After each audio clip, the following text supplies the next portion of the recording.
Well, today is the day that Christians around the world celebrate the resurrection of Jesus from the dead.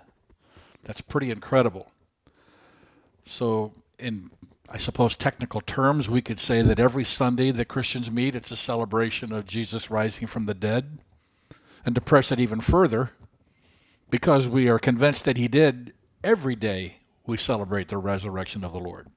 But today the calendar says Easter, which is a day that we have acknowledged that the world will celebrate this fact that Jesus rose from the dead.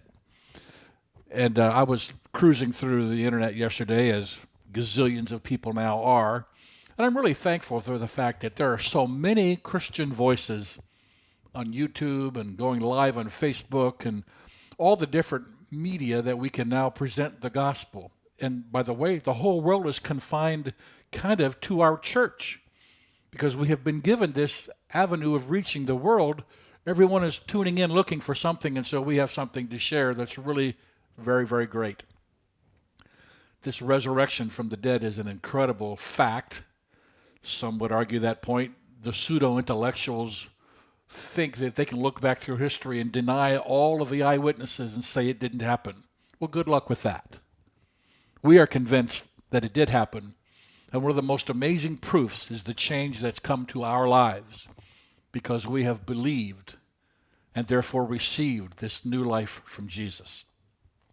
I want to talk about a topic today, just spend a few minutes with you, after we just review some central things that we all know about the events surrounding Jesus' death, crucifixion, awful way to die, and his subsequent resurrection. A few things we know, and then I want to give you three thoughts about one topic.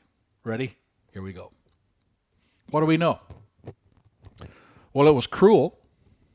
He was emaciated, bruised, beaten, bloody, mocked, ridiculed, the embarrassment, the shame, incredible thing for anybody to have to endure, and we're grateful that he did. He bore the sins of the world in his own body.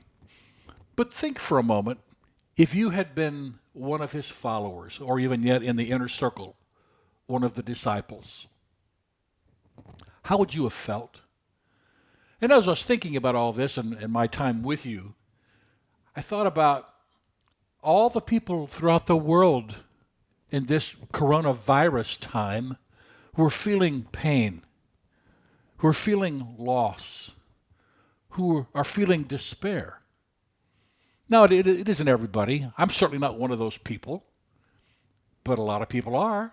You may know someone who's in dire straits. They've lost income, maybe health, maybe a loved one. Their pain is real.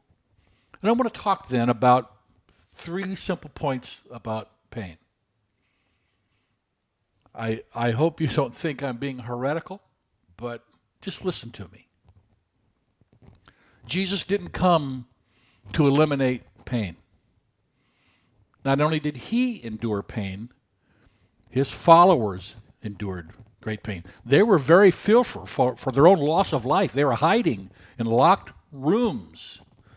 By the way, when Jesus appeared in one of those, it had to be shocking, but they were nevertheless frightened, very scared, emotional distress, upheaval, very real. And many in our culture today feel that same way. He didn't come to eradicate that pain or eliminate that pain. It was just there. Number two, he didn't come to bring meaning to the pain. I mean, maybe you can find an application and some point later look back and go, well, I learned a lesson from that, and that's fine. But that isn't why Jesus came. He didn't come to eliminate pain. He didn't come to bring meaning to pain. Here's the home run ball, as far as I'm concerned. Jesus came to fill pain with his presence. When he appeared in the room, can you just imagine what it was like? They were in deep, deep pain, but suddenly he was there. Can I suggest to you that Jesus comes to be with us? to fulfill in us the deep longings of our inner heart. He comes to fill our situation with his presence. He loves you just like he loves me.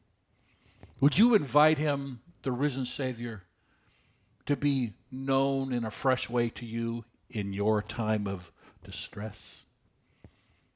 We always want a quick and easy out. Get rid of my pain, fix my situation, make it all better.